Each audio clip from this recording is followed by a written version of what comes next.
Indonesia adalah negara yang sangat kaya akan keberagaman. Dari Sabang sampai Merauke, kita hidup dalam perbedaan yang menjadi ciri khas bangsa Indonesia. Keberagaman pertama terlihat dari suku bangsa. Indonesia memiliki ratusan suku, seperti suku Jawa, suku Batak, suku Sunda, suku Nias, dan masih banyak suku lainnya. Setiap suku memiliki identitas adat dan kebiasaan yang berbeda, namun tetap hidup dalam satu negara. Selain suku bangsa, Indonesia juga beragam dalam agama dan kepercayaan. Masyarakat Indonesia memiliki berbagai agama seperti Islam, Kristen, Katolik, Hindu, Buddha, dan Konghucu. Perbedaan keyakinan ini mengajarkan kita pentingnya sikap saling menghormati dan toleransi. Keberagaman juga terlihat dalam bidang budaya. Setiap daerah memiliki kekayaan tersendiri seperti tarian tradisional, rumah adat, pakaian adat, serta upacara adat. Semua budaya ini menjadi warisan bangsa yang harus dijaga dan dilestarikan. Keberagaman Indonesia juga tampak dari mata pencaharian dan kehidupan sosial masyarakat. Ada yang bekerja sebagai petani, nelayan, pedagang, hingga pekerja di kota besar. Perbedaan ini dipengaruhi oleh kondisi alam dan lingkungan tempat tinggal. Keberagaman yang dimiliki Indonesia tidak hanya menjadi identitas bangsa, tetapi juga menciptakan harmoni dalam kehidupan masyarakat. Perbedaan suku, agama, bahasa, dan budaya justru membentuk kebersamaan yang indah dalam persatuan. Salah satu contohnya adalah tradisi gotong royong. Masyarakat dari berbagai suku, agama, dan latar belakang bekerja bersama membersihkan lingkungan, memperbaiki jalan desa, atau membangun rumah warga yang membutuhkan bantuan. Contoh lainnya terlihat saat perayaan Hari Besar Keagamaan. Ketika umat Islam merayakan Idul Fitri, tetangga yang berbeda agama ikut menjaga keamanan dan menghormati jalannya ibadah. Begitu pula saat perayaan Natal, umat agama lain turut membantu menjaga ketertiban di sekitar gereja. Harmonisasi juga tampak dalam kehidupan sekolah.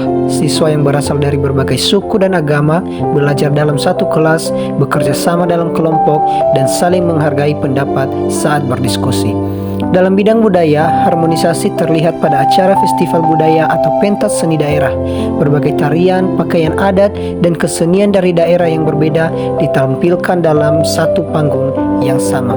Selain itu, kegiatan musyawarah di masyarakat juga menjadi contoh harmonisasi.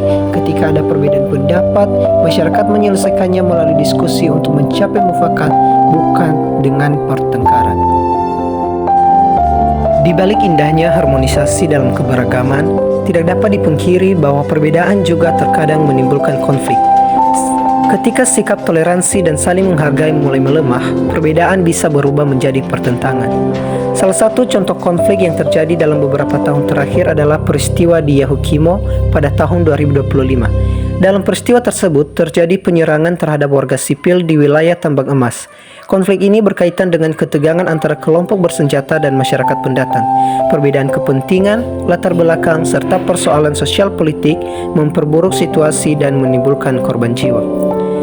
Contoh lainnya adalah bentrokan yang terjadi di Bitung pada tahun 2023. Konflik ini dipicu oleh perbedaan pandangan terkait isu internasional yang kemudian memicu ketegangan antar kelompok masyarakat.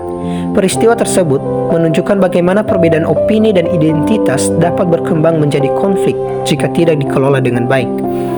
Selain itu, konflik sosial juga terjadi di Pulau Rempang pada tahun 2023. Konflik ini muncul antara warga lokal dan pihak yang mendukung proyek pembangunan.